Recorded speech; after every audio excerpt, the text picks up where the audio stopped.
secure. So let's now talk in these few minutes we have together about how to at least practically build that solution. I like to talk, when we talk about reminders, we talk about grand things. When we talk about advice, I believe in talking about advice from a very practical, even minimalist point of view. Things that you can practically do, and that's why I don't like to share much personally, even though I read them for myself for inspiration. I don't like to share stories of the tabi'un and the sahaba, the companions of the Prophet radiallahu anhum ajma'in, who prayed the entire night, or recited the whole Quran in a week, or made dua and then it started raining. Those stories, I don't share them. You know why? Because you know what happens to most of you when you hear that? Man, they were so awesome. I'm so bad. Assalamu alaikum. That's the end of the... Man, Sahaba were really cool. I'm so going to hell. That's it. That's it. Let's start little by little. أول الغيث قطر ثم ينهمر. The Arabs have a saying, it says, it's in many other cultures too. The first of the heavy rain is just a drop, then it pours, right? Let it build little by little. The first thing you got to do is you have to discipline your life, people. I have to do it, you have to do it. You know what it means to discipline your life? Go to sleep early. Pray Isha and go to sleep. Don't go to the hookah joint until 12:30 a.m. Don't go see a movie. Don't go hang out with your friends. Don't watch Islamic lectures until 2 in the morning. Do not. It is not beneficial for you. Pray Isha and go to sleep and wake up early. Wake up before Fajr. Give yourself 30 minutes, 15 minutes, 20 minutes. I know it seems impossible. It's only impossible because of Netflix at night. Okay? That's the only reason it's impossible. Give the nightlife up.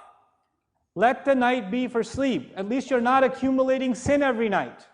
At least you're not burying your heart under more sin every night. At least you're sleeping. At least you're innocent for that much.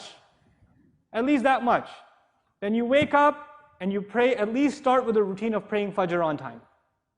Start with Fajr on time. And the guys here, at least once a week, guys, make it to the masjid for Fajr. At least one. I don't ask you every day. Just one day a week. Give yourselves one day a week. And you don't catch the second rak'ah right before the salam. Right? And then after you finish making it up, you're like, oh, masjid today. That's right.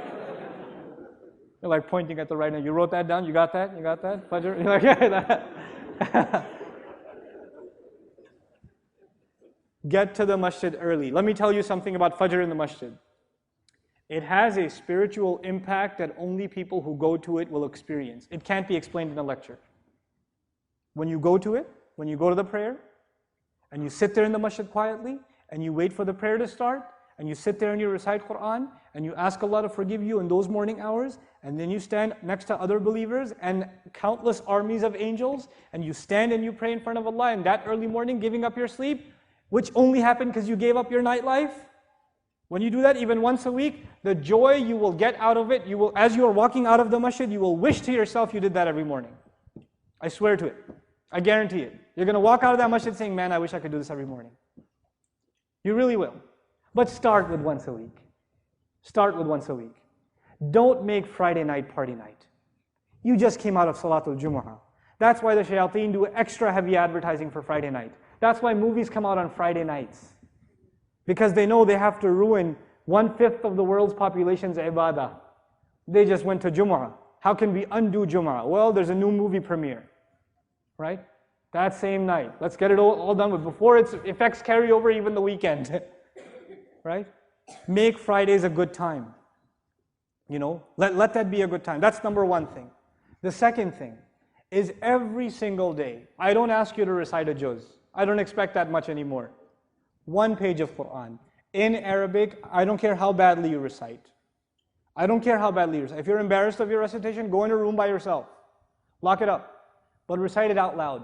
Not silently. Out loud. And before you recite, if you don't know any Arabic, turn to Allah and say, Ya Allah, I'm reciting your word only for you. And you're the only one who can make it easy for me. You're the only one who can make it easy for me to recite it, to memorize it, to understand it, to love it, to pray with it. You're the only one who can do that for me. Ya Allah, and I'm doing this for you. You make it easy for me. This will be your personal time with Allah Azza wa Jalla outside of Salat. 10 minutes is all it takes. But you need to make that time. You need to make that time in your life. And as your love for the Quran grows, I won't have to convince you in a lecture to give it 10 minutes. You'll be sitting with it 20, 30, 40, 50, an hour. That time will increase for you. It will increase for you, but it will happen on its own. It will never happen though unless you put yourself in a routine. None of these things will benefit your life until they become a routine.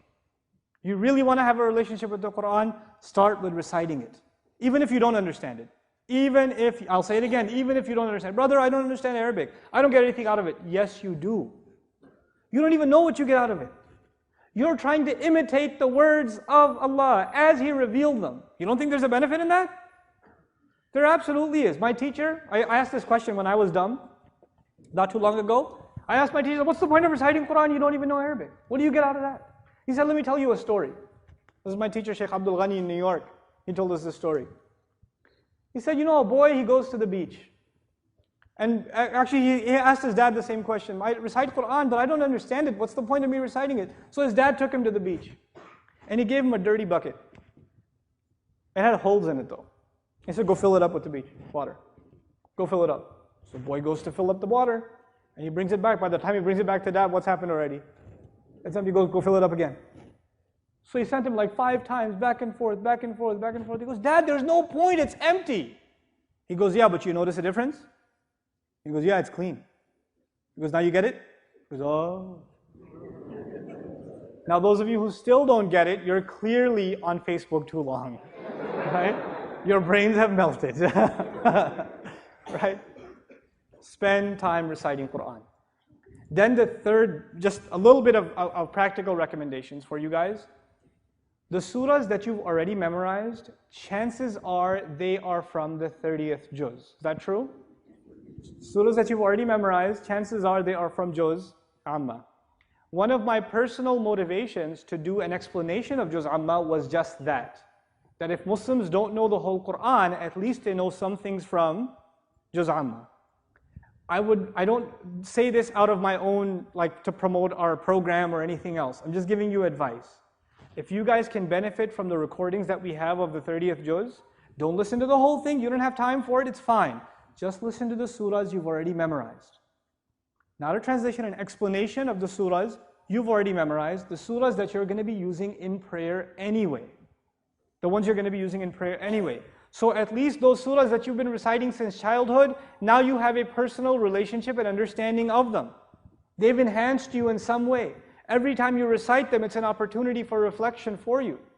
It's an opportunity for you to get closer and closer to Allah's word. These things, we do them in this life. And if you can establish this routine, the last thing, I don't have a huge list of things. I'll review them with you too. First thing was fix your routine. Second thing was find 10 minutes to do what? Quran recitation.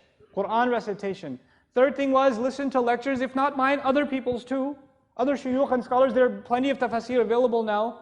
But listen, in addition to reading. I know you'll do reading, but most of you won't do reading. That's why I started with listen. You download it, you passively listen to it in the car. Okay? You're going to find time. When you start reading, you get through 2 lines, you'll fall asleep. I know.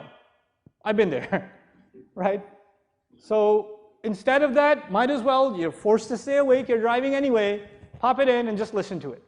Okay? It'll help you tremendously. That's the second thing. Now the last thing. If you can get this into your routine, then you add the next thing. Start memorizing the Quran. Even if it's 1 line, half a line, I don't care. Even if it's 1 ayah for a whole week, I don't care. 20 minutes, 25 minutes, whatever it is, full 100% concentrated time on just memorizing the Quran.